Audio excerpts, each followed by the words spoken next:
Good evening and welcome to the Joe Show. I'm your host, Joe Orosz, and tonight my guest is a renowned author and a financial analyst, and his name is Jacob Schmidt. Come on down. How are you doing, Joe? Good. I'm good, Jake. How you doing? Good to be on the show. Hey, thanks for coming out. Oh, absolutely. Tonight we wanted to discuss about the Baldwin Company, and they're on a roller coaster ride that's going through many financial and successful accomplishments, but we want to make sure that they're doing the right things that are making them successful. That's right, Joe. And I wrote my book largely about the Baldwin Company. And it's a good company that started off very strongly in a market that just fell apart from a monopoly. But as time went on, if you get the book, you come to see that they made a lot of mistakes. They had some good ideas, some good financial moves, but the book largely picks apart some of the issues, some of the things that went wrong. Yeah, and I had the chance to read your book, and it's astounding. It's a great read. So our team had the opportunity to go visit Baldwin's company, and we have found some many interesting ideas and what they wanted to share with us, and we take it now to Ceylon in New York. My name is Ceylon, Allmond, and we're here with Eric Fisher, the Chief Officer of the Baldwin Company. Eric, I have a few questions for you. First, what was your team's success measures when you first entered the industry, and what are they now? Okay, so first we wanted to start out with a high market share. We also wanted to maintain high leverage throughout the whole process, make sure we have a high stock price in the end, and make sure our customers are well satisfied. Alrighty. That sounds convincing, but I'm not convinced yet, Baldwin.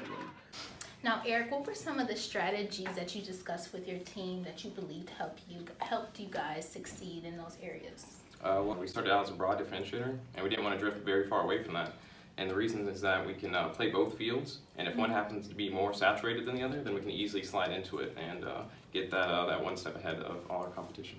Well, there you have it. We see that in the first 3 years, they were the top competitor in high tech, but spoiler alert, there's a reason why this book is called The Roller Coaster Company. You are right, Jacob. Turns out Ceylon had found some pretty interesting information. I saw a few red flags that happened with the company. Can you elaborate on that? Yeah, year 3 was a rough go, to say the least. We pulled a $13 million loan from Big Al. Big Al's a pretty scary guy. Obviously, we want to avoid that as much as possible. And thankfully, we weren't the only competitor in the industry to actually pull out an emergency loan. We were able to eventually sell off the over inventory, which caused that emergency loan, and we then recovered in the next round. After that year, Baldwin Company was forced to seek out some financial advising corporations to get them back on the right trajectory. And it obviously worked because that next year, their stock price nearly doubled. Wow. And they had a fantastic year that year. Nice. Now, Eric, how would you describe your top competitor? Well, easily around that round 3, round 4 time was Andrews for sure. They had a similar strategy to us where they maintained kind of dominance in both markets, played the field pretty wide. Thankfully, we always kept track of what they were doing and tried to challenge ourselves and make sure that we didn't fall behind them. Eric, you're right on the dot there. Andrews had been breathing down their neck from the very beginning. When I worked as a financial advisor for Baldwin Company, I got a chance to see their competitor, Andrews. I did notice one year they way over-invested in TQM, which it's a great idea to get some investment in quality management, but definitely over-invested, and they had what we like to refer as diminishing returns. What would you say the best way would be, like they should have done? There's definitely an approach to it, and what we refer to as the shotgun approach, which is essentially what they did. They just too much in each category, and basically the shotgun approach does the same thing, just not as much. So you're getting more bang for your buck. Yeah, so year 6 was pretty interesting. We pulled out another $700,000 emergency loan, which was obviously not very good.